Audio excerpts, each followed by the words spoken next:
Linear versus nonlinear functions, a mini lesson. Ready? Linear versus nonlinear functions. Okay, remember this. A function that is linear will have a constant rate of change. We've heard constant rate of change before. Remember slope? Okay. And can be distinguished from a nonlinear functions in each of the following representation. How will I know if it's linear? Number one, a linear equation.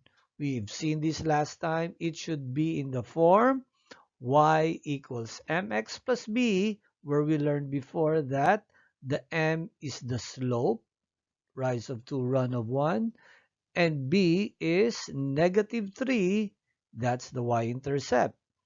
It passes through negative 3 and has a slope of rise of 2, run of 1. So you're definite that it is a line. A linear tables. How will you know if a linear table will definitely form a line? There is a constant rate of change. How will I know that? Use your formula y2 minus y1 over x2 minus x1. Okay? And the x value change at a constant value, the y will change by a constant value as well. Okay? If you check this, look, y2 minus y1, that's 6 minus 4 is a 2 over x2 minus x1. That becomes 6 minus 3 is a 3. That's the slope of 2/3. That's always constant all throughout. 2 and 3, 2/3.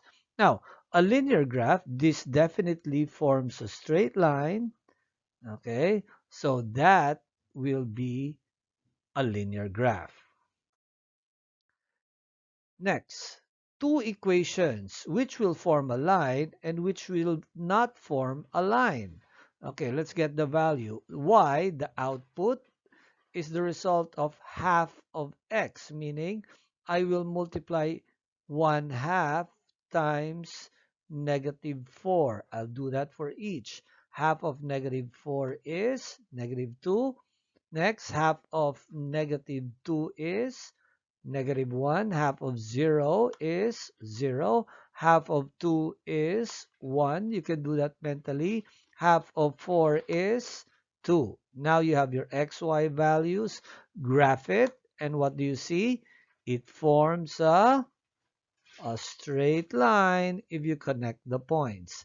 So, is the function linear? Definitely, yes. The equation is written in the form y equals mx plus b. The graph is a constant line and the table shows a constant rate of change. Next, y equals x squared plus 1. So that means I will square my negative 2 squared, and then plus 1. Mentally, negative 2 squared will be a 4. 4 plus 1 is 5. Okay? Negative 1 squared will be 1 plus 1, 2. 0 squared is 0 plus 1, 1. 1 squared is 1 plus 1, 2.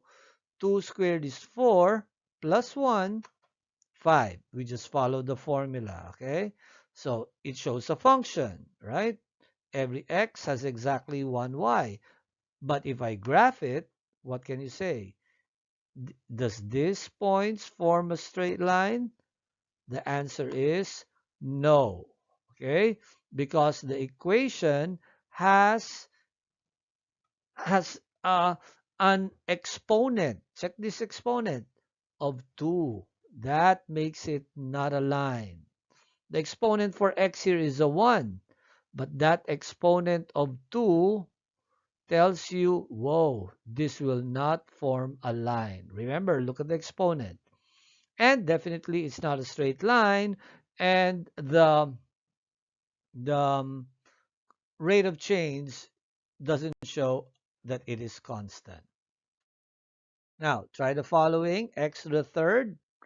Let me show you another example. That means negative 2 to the third power. That means negative 2 times negative 2 times negative 2. That becomes 2 times 2, 4. 4 times 2 is 8. Negative 8. There you go. Now try the others. Negative 1 to the third power. You will get negative 1. You will get 0. You will get 1. You'll get 8. Remember what I said. Look at the exponent. Wow, it's a 3. A while ago when it was a 2, it's not linear. It's a 3. Will it make it linear? Look, does that form a straight line?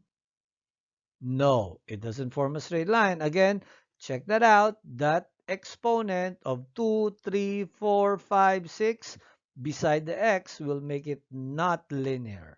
So not linear, the graph is not a straight line, and the tables does not show a constant rate of change, and the exponent is 3. Now, this will give you a clue again. Is the exponent here 1, 2, 3, or 4? It's a 1. It's a regular equation of the line. Y equals mx plus b. Plug in your values. Definitely, it forms a straight line. So yes, it is a graph of a straight line. Try the next one. Let's see if it is a linear function or not. Pause. Okay, now let's reveal. Yeah, see that? If I connect this, it doesn't form a straight line. Now, take note. Even though x has a value of 1, it cannot be under. It cannot be at the denominator. Denominator. That's not allowed. So if it's under, it is not linear. Now it's your turn to do the practice and homework in your packet. Good luck.